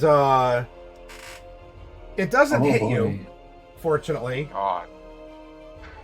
Patrick. But the revolver goes off again. Timothy, you are there on stage, and you for sure saw Dr. Warburton's revolver fire. And Henry, I mean, this would be evident to you too, as you're kind of bracing and people are sort of like parting around you, like, you know, like a wave crashing against a rock kind of a thing. And at this point, that's only 2 shots, right? That is 2 shots of the 6, yes. And we have in this moment, as the storm is picking up, like maybe it's the color of the decorations or just the bulbs that are blowing around, but the skies overhead, the clouds just sort of have an orangish hue to them, and the lights themselves almost seem to, they're flickering or something. moths or something's with the bulbs, but the actual light bulbs themselves are having weird like sparkles and flickers, as if something is blocking the light, even though it's not raining. Though it kind of smells like it should be. Let's go back up to the top. Henry, Yes. things are intense. What are you doing? Yeah. Okay, so I can see from where I am that basically everyone is gathering on the stage, right? Timothy's gone back there, the two doctors, right? There's kind of a whole, and can I see Claudia too? Is she also, she's not reached there? Yeah. So from your vantage point and the way you're able to keep people away from you, and by the way, that switchblade is people just left, so it's right there. Like you could grab it. No one's gonna like, hey, that's mine, buddy, because that's what I was trying to do. Yeah. So yeah, up on the stage are the two doctors. In front of the stage, like approaching it, and would need to veer off to go to the stairs, is Timothy. Claudia, you could look over because the crowd is parting now that people are running both to the parking lot and also for the hills. Claudia is shouting something in the distance against the wind, walking away from a car that's on and like the headlights are on and idling. You probably can't hear what's being shouted, but you can see the witch in the wind here, who is like actually going back to where people are running to and is shouting something, but not like, it doesn't seem to be like traffic cop authoritative like direction. It's more just of a like a hand to the side of it, like kind of a general shout, right? Right. All right. So acquire switchblade. Yes. By all Freebie. means. No worries about it. It's yours. Switchblade acquired. Okay. I'm picturing that as like a Dark Souls, Switchblade acquired. Okay. So I'm gonna go ahead and stow the Switchblade, but I'm going to move away from the crowd and toward the. Actually, I'm not going to stow the Switchblade. I'm going to keep it out. I might need it. I'm moving toward the platform with the doctors, and does it look like so? Dr. Warburton isn't really interfering with what Dr. Crane is doing, right? I mean, he's more focused on the stuff he's shooting at, right? Well, the stuff he's shooting at is kind of Dr. Crane. If anything, Dr. Crane is trying to wrestle the gun away, and it went off as the two doctors are. Okay. I misunderstood. I thought he fired another shot into the hospital somewhere. Not into the hospital. This one was in the struggle. In the struggle. Well, all right. Okay. You hope. Gotcha. Okay. So I will. Nope. This is one of those cases where what my character would do and what I, as the player, know is optimal are not the same thing. Because I have no weapon, and I have the element of surprise, and I have a character who is fundamentally a coward. So he is not going to stab Dr. Warburton, even though it's the right thing to do. Instead, he is going to try to tackle him. So I'm going to put the switchblade away and try to tackle him. Sure. Yep. With a burst of speed, like you move forward, scoop up the switchblade, retract it back, and you veer off to the steps to dash up, and you want to tackle the good doctor. No, wait, tackle the bad doctor. Yeah. I mean, your choice. I won't stop you. Okay, sure. So you want to bring him down? This would be a maneuver.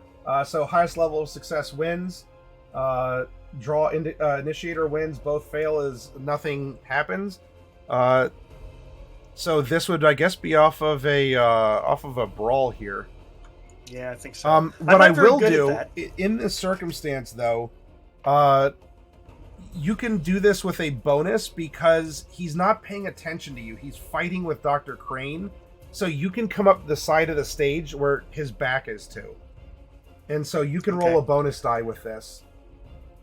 In order to... so that's just a D10, and if it's better than the first number of you can the replace regular the roll, tens it with replaces. it, yeah. All right, Yeah, all right. you can replace Let's the roll the 10. brawl first. Ooh, that's pretty good. Actually, yeah, but I'll roll the bonus die anyway. I might roll a 1. Yep. Did not roll a 1. But my basic roll is a success, so that's good.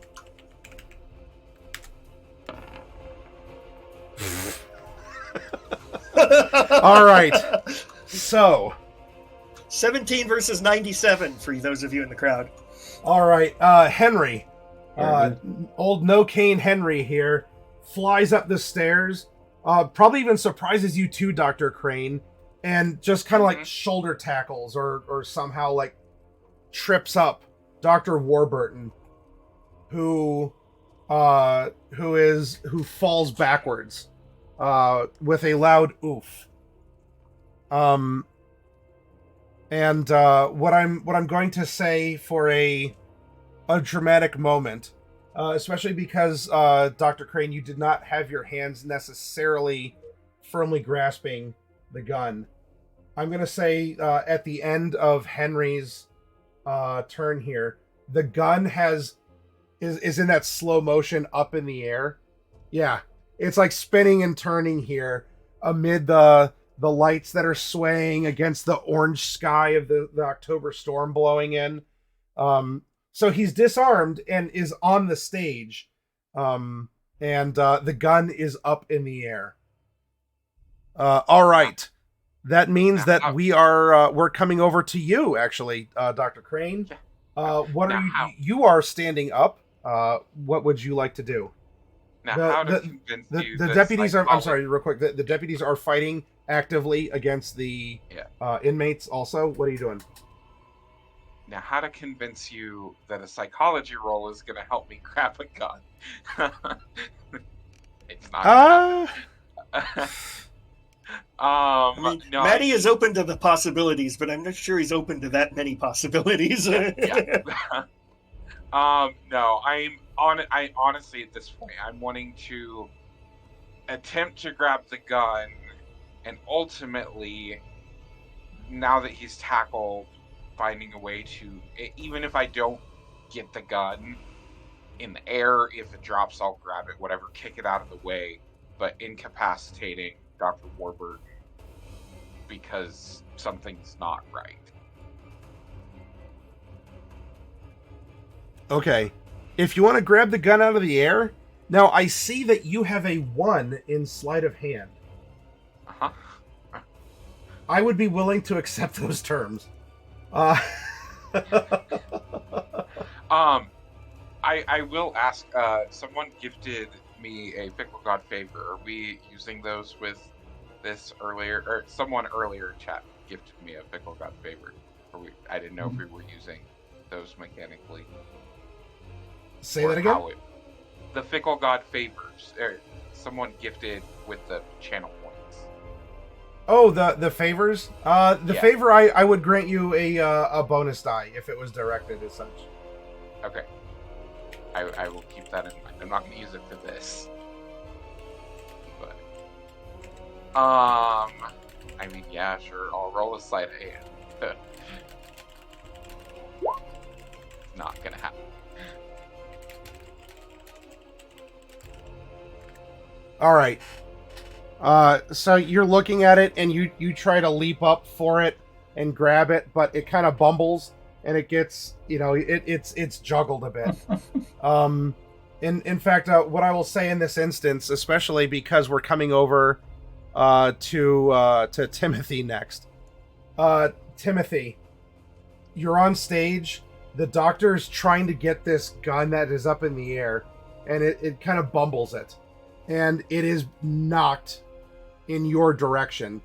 And now you just have this 6-shooter that's either going to clatter next to you or on you, but is spinning, and who knows how hair of a trigger it has. What are you doing in this moment? Dr. Warburton is down. Henry is up on stage.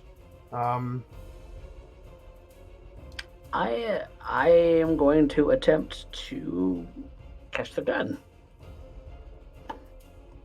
Okay.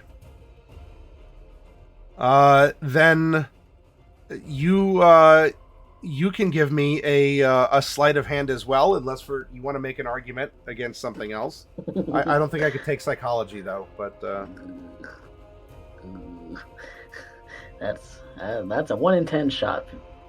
All right, let's try it. Nope. okay.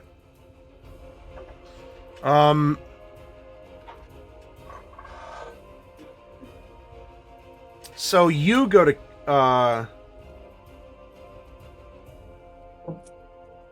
let's see, you're on the ground in front of the stage, but the gun was coming towards you. You reach up for it.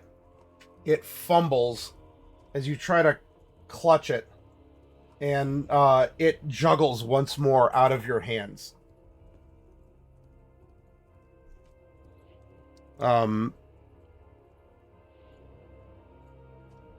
We have an exchange between the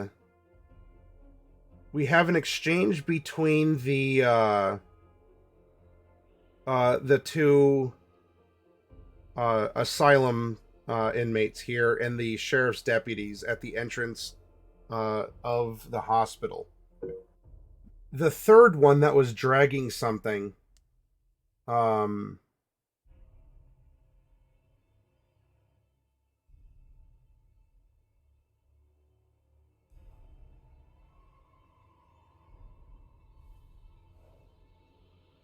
you know what? I forgot to do I forgot to do ones for Joe. That's fine.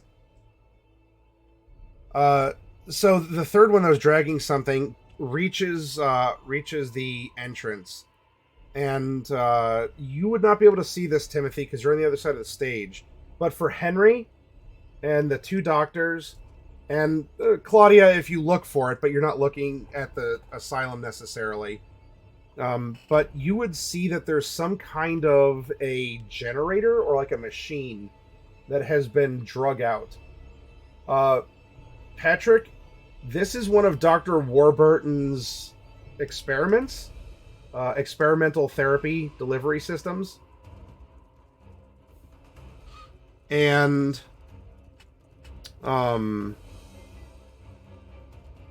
the person just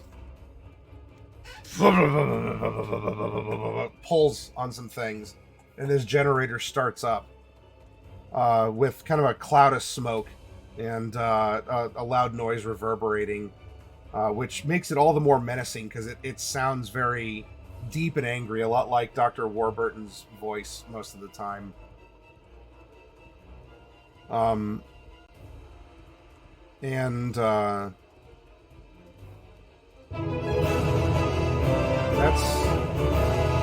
That's that.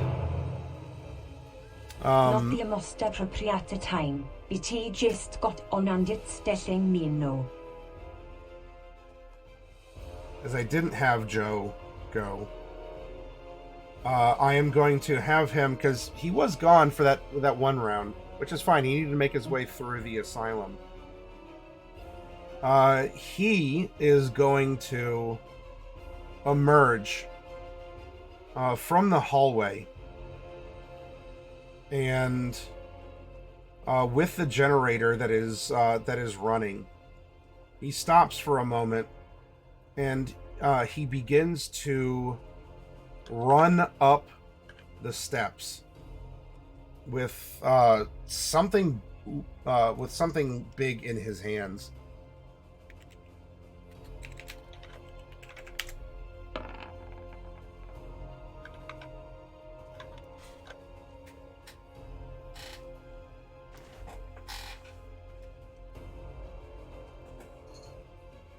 Doctor, it's time for your treatment.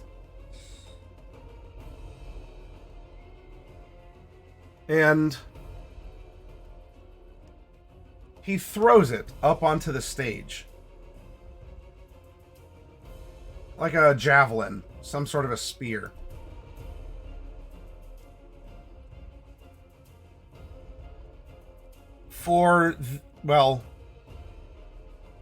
Timothy, you're not going to have to, but I would like Dr. Crane and Henry to both make dodges.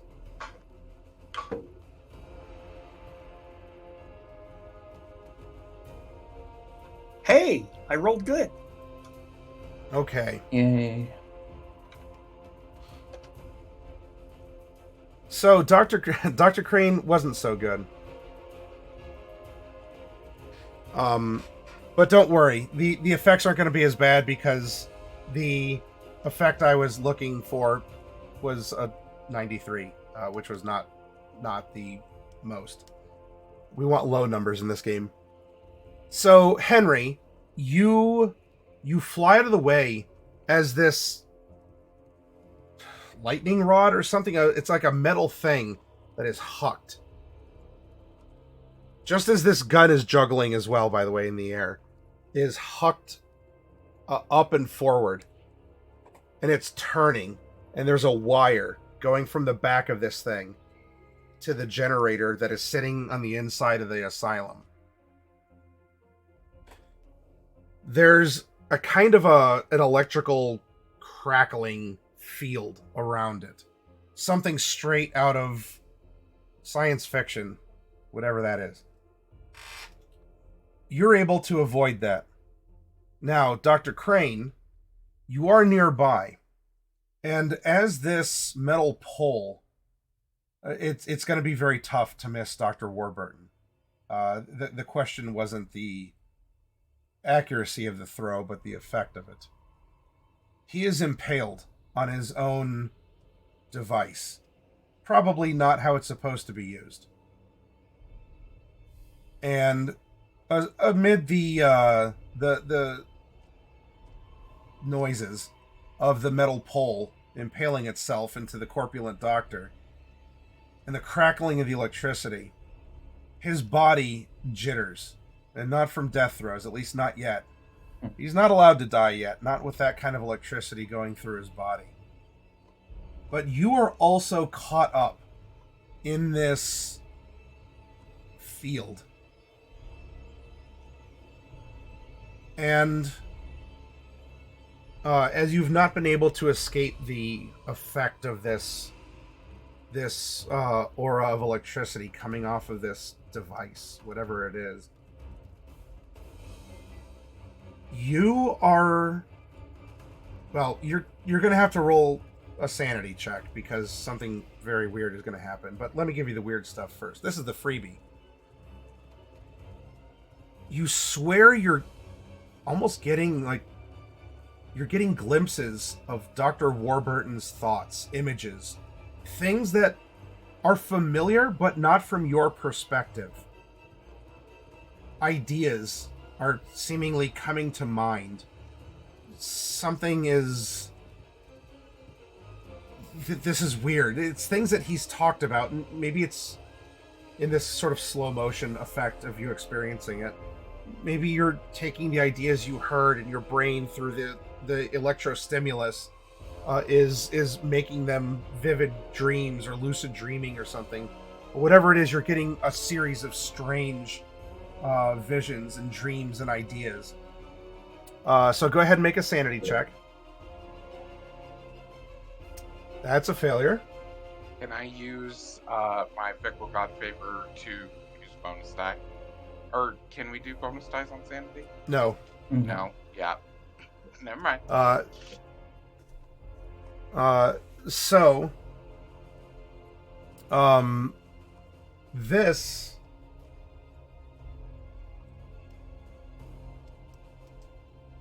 might not be... You know what? I know last time I was a little harsh because I was in a panic and I had covered up the chart with my palm of the suggestions. So let's do this. You're receiving strange ideas and thoughts of this other person, especially one that you don't like. That's being very intrusive. We're going to say that this is that this test was a sanity 2/1d6.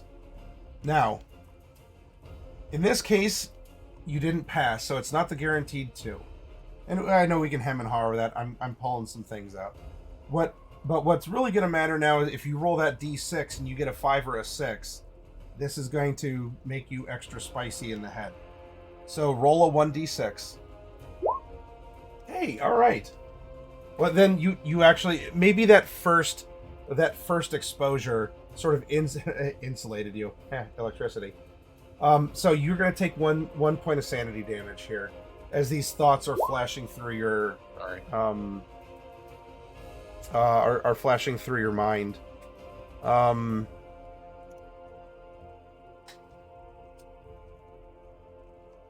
think you only have to roll the intelligence if you pass, right?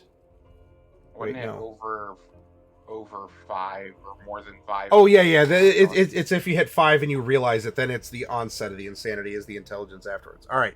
Well, you only have 1, so you're fine there. As this is happening now, from your point of view, Timothy, you see that there's some sort of like a lightning rod on a wire that is poking out of Dr. Warburton on the stage. His body is flopping and jittering, and Dr. Crane is caught in this. Henry was able to move aside. Both you and Henry are going to actually feel the static electricity style, emanating from this. Claudia, you can see this without necessarily. If I had trying hair, because... it would be standing on end. What's because it's so bright and it's such a sudden thing. Not even like the passive swinging of light bulbs that you've grown accustomed to with the storm. That for free you can at least see that something happened on the stage. What it is, but it is over to you here.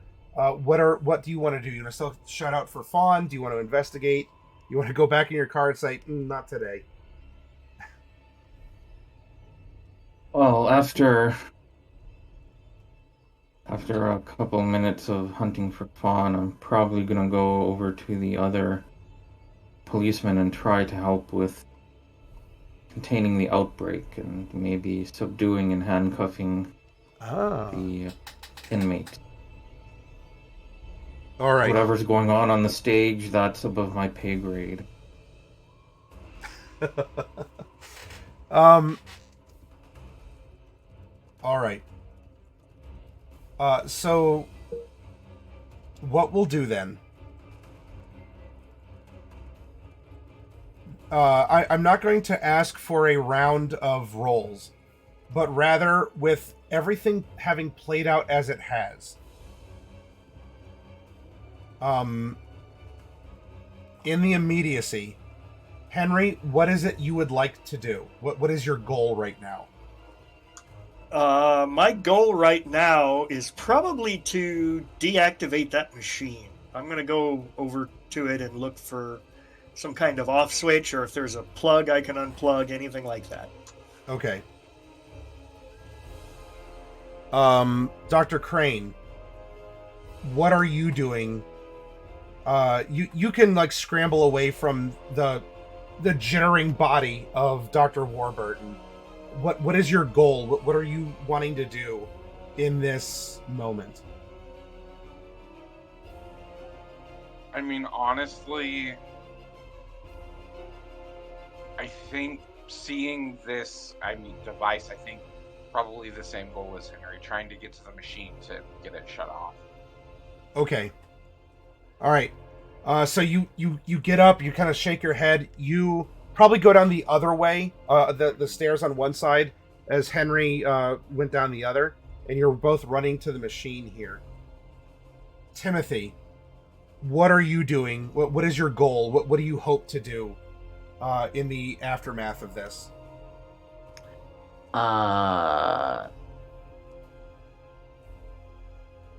Well, I'm hoping that Dr. Warburton ain't dead. He's a little kooky, but he doesn't deserve to die over it. So once the machine's turned off, I guess, then yeah, that's what I'm going to do. You want to tend to him? I want to see if he's going to if he's going to live. Okay. I have no medical experience, so I don't really know much. but Claudia, what do you wish to do in the immediacy here? Well, like I said, basically round up the inmates that are trying to wreak havoc and, stop this from spiraling into a tragedy, and possibly try and restrain Joe if he shows his face. Okay. And get some answers from him, but that's a secondary goal. Claudia, I want you, so if anyone's gonna roll, I want you to roll your luck. Okay. Okay.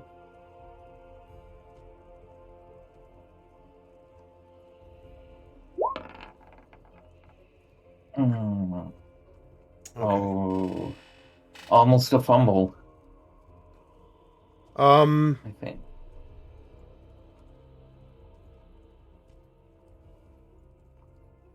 So what is going to happen here, as you all are taking action, and the crowd is dispersing itself. People are probably getting hurt because no one is necessarily guiding them.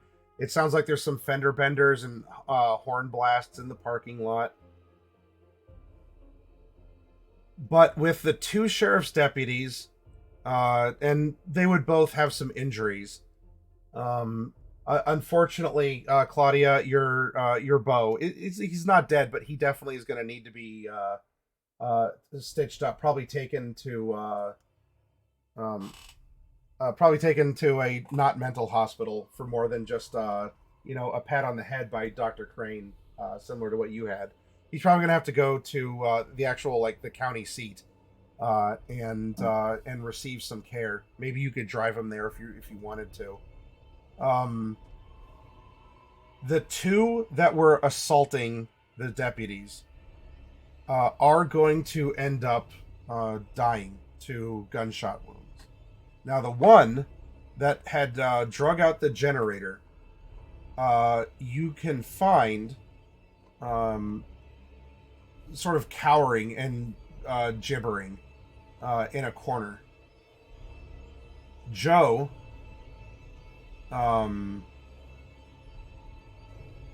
in fact, very appropriate for you, Claudia, because although not just you, because the other two ran in to take care of the generator too. So for the everyone except Timothy,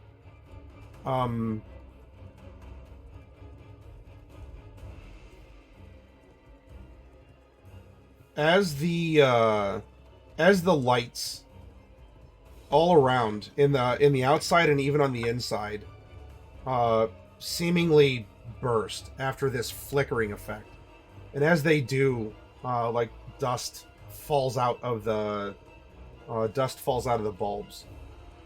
You see Joe in the asylum with the explosions of light, and as the place is filling with this haze of just the dust slowly falling from the ceiling. He shouts out, maybe to no one in particular. Claudia, if you want to take it personally because you took Fawn away. But he shouts in a mad voice, "You can't hide her forever. I'm going to take care of this once and for all. And I'm going to be the one to save everyone. You're the ones that belong in here and not me." And he flees. And it does sound like that there's a broken window somewhere beyond in the dark and the dust. Timothy, up on the stage. Claudia's gonna curse her bum leg. What's that? Claudia's gonna curse her bum leg for not giving her the chance to chase after him. Timothy, up on the stage. You are the only one there with Dr. Warburton. The electricity is shut off. Someone cooking bacon? He is very much not alive. You can smell the burnt flesh. You can see, some burn streaks. God damn it.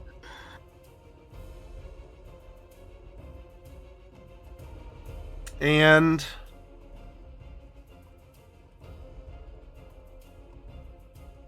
while you're there, I want you to roll a spot hidden. Spot hidden. Yeah. Spot hidden. Nope. I crit fail. I'm sorry, Timothy. Your eyeballs fall out and roll off the stage. Wah, wah, wah. How do you crit fail spot hidden? Like how does that manifest? Well, considering the environment, there was just a flashbang. Yeah. This is it's just, well, you're not seeing what you could have seen. Which is fine. You know, it's a moment alone, and maybe you could spot it again later. There might be a crowd around. But yes, Dr. Warburton for sure is not in this world anymore, by looks or smell. So maybe it's repulsive. The fumes of the doctor got in your eyes, and you're kind of tearing up or something, or you winced away at the sight. You do not need to worry about sanity in this regard, both as a veteran, probably, and you've seen worse, and you also have kind of seen the things play out to this, and even had the intention of running to help him, which has braced you against such a violent thing. So don't worry about that. But what we'll do is, why don't we take a break in the aftermath here of the inmates that had attacked. One is, well, two are alive. One escaped, and the other was found to be a bit of a mess in a corner. The one sheriff's deputy, Claudia, if you want it to be you, because the one will say, "Hey, I got to take this patient, to jail. To like just get under control." Asks Claudia, you're the one dancing. Can you drive him? Can you drive him to the city to get some help? You don't have to. He's just asked. Sure. And so he'll lean on you, almost as if you are, in a dance, except he's kind of bleeding, and on you, and probably a bit in your car. But your car is running. And in the aftermath here, it looks like the light bulbs inside and out have burst, creating a little bit of a hazard. You don't want to step on the broken glass. And there is just a coating of dust everywhere on things. And, well, we'll take our break, and we will come back to our scene with the aftermath of things. So hold on tight, everyone. Let's get up, go to the bathroom, get a snack, get a drink, do what you got to do. And when we come back, there might be some splaining to do. And scene, says Bane. Very good. I would like to note before we jump off that she is going to take him to her office first. He's in no position to argue, so if you want to, then that's fine. We're not playing Vampire the Masquerade, you realize.